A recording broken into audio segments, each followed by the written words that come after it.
Reese is recognized for his personal privilege. He has 10 minutes. Please proceed. Madam Speaker, dear colleagues, nasusunog po ang ating bahay. This house is on fire. Yes, Madam Speaker, this house is on fire. At ang masakit na katotohanan, tayo mismo ang nagsindi ng apoy na ito. Noong mga nakaraang kongreso, may mga apoy na. Ngunit sa 19th Congress, sadyang pinasiklab ang dambuhan ng sunog. At ngayon, naglalagablab na rin ang galit ng sambayanan. Lalo na ng mga kabataan. Pakiramdam nila, sinusunog natin ang kanilang kinabukasan. Nakikita nila ang walang habas na pandarambong sa kabila ng kanilang kahirapan. Lumulubog sila sa baha at tanong nila ang kawalan ng gobyerno na dapat sa kanila'y nangangalaga. Samantalang ang mga pinuno at mga pamilya nila ay lantaran ng karangyaan at kapritsyo, Mr. Speaker, Madam Speaker. Kaya't nadadamay po ang lahat. Bawat isa sa atin ay binabatikos sa ating kanya-kanyang mga distrito. Kaya hindi na po pwede ang business as usual. Hindi na pwedeng umasa na lilipas ang galit ng bayan. Hindi na pwedeng pagtakpan. Hindi na pwedeng magturuan. Kailangang isiwalat ang katotohanan, aminin ang pagkukulang, ituwid ang kamalian, at panagutin ang mga lumustay at nagsamantala sa kaban ng bayan. Mga kasama, linisin natin ang ating hanay. Magpatupad tayo ng mga matinding reforma kahit ang kapalit ay sariling pagsasakripisyo. Hindi na pwedeng naidahilan na politika lang ito. Hindi na pwedeng sabihin gawa lang ito ng DDS, ng kaliwa, ng dilawan o pinklawan. Hindi na pwedeng isisi sa DPWH, sa nakaraang administrasyon o sa mga kontratista, sapagkat ang pinakamalaking korupsyon na ito ay nagsimula sa ating sariling tahanan noong 19th Congress. Hindi po ako narito para humusga sa kadinuman. Bagkus nais kong kumatok sa inyong mga puso at konsensya. Baka naman sobra na talaga. Naniniwala akong pwede pa tayong magbago ng pananaw. Alalahanin natin sa gitna ng pagdarahop ng ating nila at kasaganaan natin, umaasa pa rin ang marami sa ating mga kababayan na maiaangat natin ang kanilang pamumuhay sa kabila ng ating sa kabila ng kanilang kahirapan. Marami pa rin sa ating mga kababayan na ang turing sa atin ay mga Diyos-Diyosan na kanilang kailangan. The corruption of insertions and diversions may have started in the past administration, but the conflagration unleashed by the 19th Congress is of a magnitude beyond comprehension. Ang mga insertion at diversions na ginawa ng ika-19 na Kongreso ay walang kapantay sa kasaysayan. Isang halimbawa ng mapanlinlang at inabusong anyo ng insertion ginamit upang pondohan ang mga proyektong walang tunay na benepisyo sa mamamayan. Hindi plinano ng gobyerno at ng Pangulo, kundi siniksik para sa pansariling interes ng ilang makapangyarihang individual o pamilya. It's greed gone wild. 1.45 trillion. Yan ang kabuuang halaga ng insertion at diversions noong 2023, 2024 at 2025 General Appropriations Act. Pinondohan ng 19th Congress ang mga proyektong hindi naman bahagi ng panukala ng Pangulo. Ang mga insertion at diversions na ito ay napunta sa mga ghost projects, substandard projects at mga proyektong pumapabor lamang sa mga shrewd businessman na nagkataong naging makapangyarihan na mambabatas. Minsan kong nakausap si dating DPWH Secretary Manny Bonoan. Sabi niya, Egay, maging ang computerized generated maintenance ng mga primary roads sa buong bansa ay binawasan at di pinatawad. Kaya tiyak ang deterioration ng ating mga pangunahing lansangan. Mga insertion na ito ay lumalabas, ibinebenta na hanggang 30%. Para may patupad, dadayain ito o ghost project na lamang. Ang mga pondo binebenta May proponents na, may traders pa. At sino ang gagawa ng mga programa? Yung mga district engineers. Hindi na dumadaan sa pamunuan ng ahensya. Tulad nila, Bryce Hernandez at Henry Alcantara. From 2023 to 2025, 1.45 trillion ang inalis sa Kongreso mula sa program New Appropriations.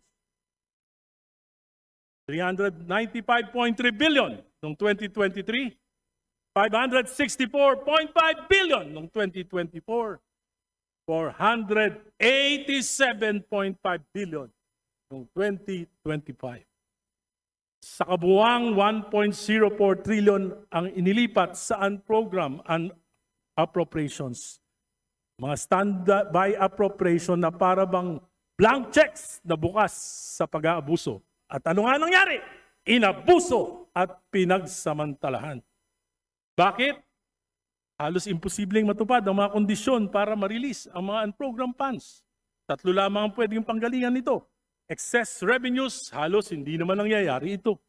New sources of revenue, dagdag buwis, himala kung mangyayari din. Loan proceeds, utang na naman, baon na ang bayan. Maparaan talaga ang mga tuso. Kaya gumawa sila ng bagong source of revenue. Bukod sa insertions at diversion, kinapa pati idle cash ng mga GOCCs. 60 billion mula sa 89.9 billion ng PhilHealth subsidy at 107 billion mula sa Philippine Deposit Insurance Corporation. Pero dahil sa public outcry, hindi na natanggal ang PhilHealth subsidy noong 2025 GAA at inuutos na ng Pangulo na ibalik ang 60 billion na ibinawas noong 2024 at ito ay kukunin sa 2026 GAA. Insertions, diversions, amendments are not inherently bad if justified. Dapat, exception lamang yung insertions. Pero naging patakaran ang ginawa ng 19th Congress, hindi po ito exception. Ito yung rule. Kung saan namin gusto mapupunta, doon mapupunta ang pondo, ang salita ng 19th Congress. Saan nga ba kinuha ang 1.45 trillion? Alam natin ang ilan ang pinanggalingan. Alam natin ang pinuntahan.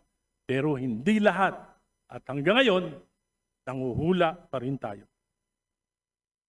Subang malaki ang pananagutan ng 19th Congress upang makapag-divert ng malalaking pondo, tinanggalan ng appropriation sa mga flagship projects na ibang ahensya, foreign assisted at utang pa sa mga dayuhan.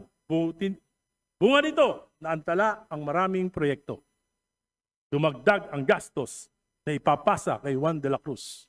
Ayon sa DOTR, sa 2 proyekto pa lamang, Metro Subway at PNR Elevated Rail, may tig-4 na taonang delay.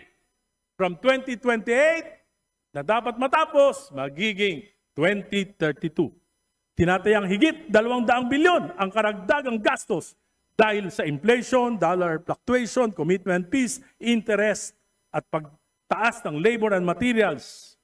Kung hindi ito pinakailaman, magkakasubway sana at magkakaroon na tayo ng PNR Elevated Rail bago dumating ang taong 2028. Ngayon, 2032 na ang tansyang pagtapos.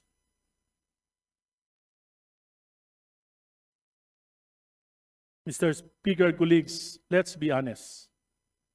The 19th Congress practically stole the President's budget. At hindi ko maisip kung paano nangyari na 3 sunod-sunod na taon under the noses of the DBCC. Sa mga susunod na araw, linggo, buwan, mas marami pang baho at kasuklam na pangyayari ang lalabas. Mas malalim, mas matindi. Kahit itigil ang mga investigasyon, bayan na mismo ang maglalantad ng katotohanan. Kaya hindi na pwede ang business as usual.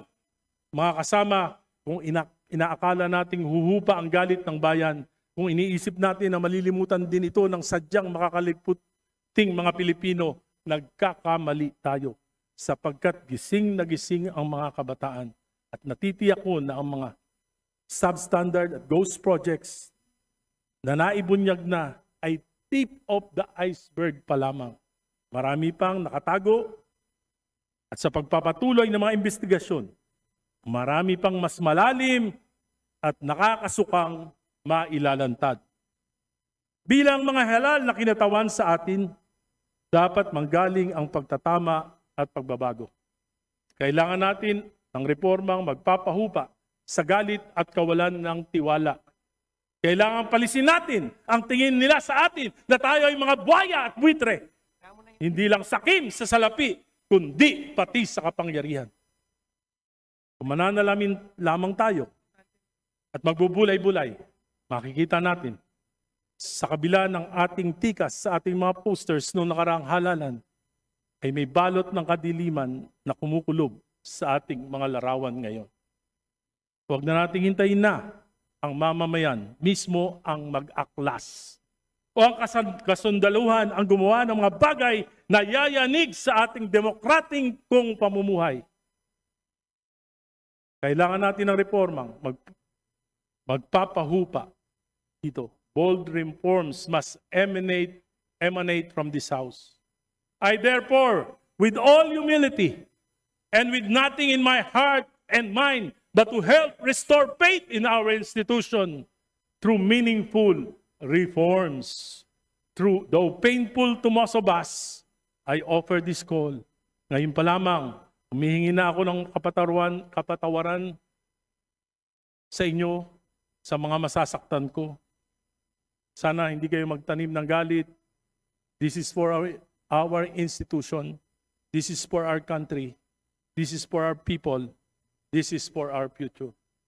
Minumungkahi ko po na magpasa tayo sa lalong madaling panahon ng isang batas na magpapalakas sa Independent Commission for Infrastructure, ICI, na itinatag ng ating Pangulo. Nakausap po ako isang miyembro ng ICI. Siya po ay nawawalan na ng pag-asa.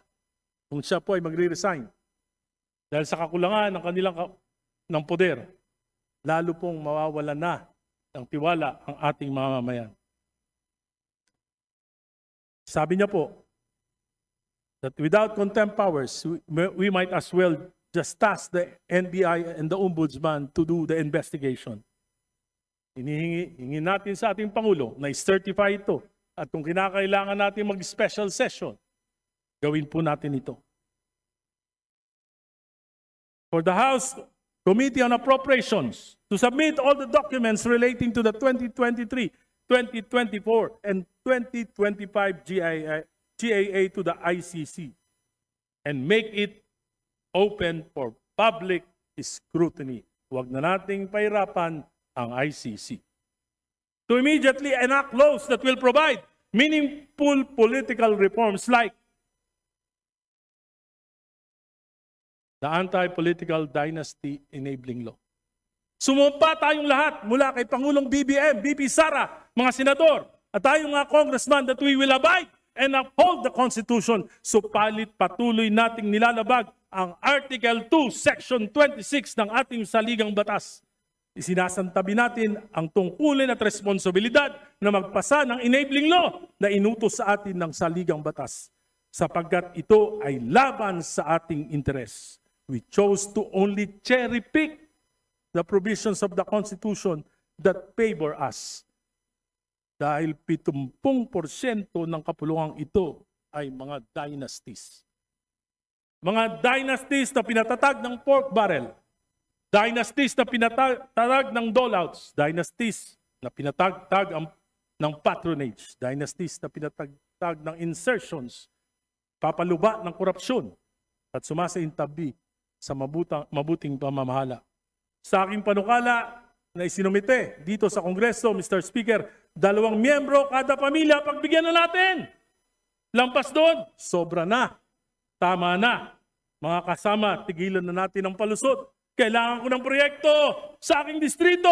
Kailangan ko ng akap. Kailangan ko ng tupad para may maipahamahagi ang asawa ko na gobernador, ang kapatid kong mayor, ang vice mayor kong anak, ang pisang kong bukal. Kindly request the Honorable Erice to please wind up. At pati aso ko, tatakbo na rin, Kapitan. Sapagkat kami lang ang kailangan ng bayan. Our family is God's gift to our people. This is not democracy. This is dynastic monarchy in the sky. Mr. Speaker, sabi ni Albert Einstein, the world is being destroyed by greed, stupidity, and fear. Kaya ngayon, tanong ko, papayag ba tayo na sunugin ang kasakiman ng kongresong ito at ang bansang ito? Papayag ba tayo na lukuban ng katangahan ng sambayanan? Papayag ba tayo na alipinin ng takot na mawala ng pondo kung hindi susunod sa makapangyarihan kahit mali? Mr. Speaker, dear colleagues, let us put out this fire before it consumes us all. Mr. President, Bongbong Marcos, I believe you are sincere in your anger and disgust. I believe in the sincerity of your tears. But this ain't enough. Bold action would require a will to implement painful political reforms. Isa rito, sundin ang konstitusyon, isama sa legislative agenda ang anti-political dynasty bill kahit laban ito sa interes ng iyong pamilya. Mr. President, put your best foot forward. Ang pinakamainam na pamana ay sakripisyong pansariling interes para sa makasaysayang reforma na hindi nagawa ng pinakademokratikong Pangulo. To Vice President Sara Duterte, lumalaban ba kayo para sa political supremacy ng inyong pamilya o para sa ikabubuti ng bayan? Naniniwala akong politically motivated ang impeachment. Pinangalagaan kayo ng konstitusyon. Suklian nyo naman! Itaguyod nyo ang Article 2, Section 26 kahit mga hulugan ng pagpapaliit ng kapangyarihan ng inyong dynasty, Vice President Sara. Senators, fellow congressman, kung mahal talaga natin ang bansa, oras na para magsakripisyo. Bawasan ang taba ng political dynasties. Ayaw ng Pilipino ng taba. Bawasan ang kasopangan. Bawasan ang kapangyarihan. Lugbok na ang bayan. Salamat po. Magandang hapon sa inyo lang. Majority Leader. Madam Speaker, I move to refer this point of personal and collective privilege of the Honorable Congressman Egay Erice to the Committee on Rules for its appropriate action.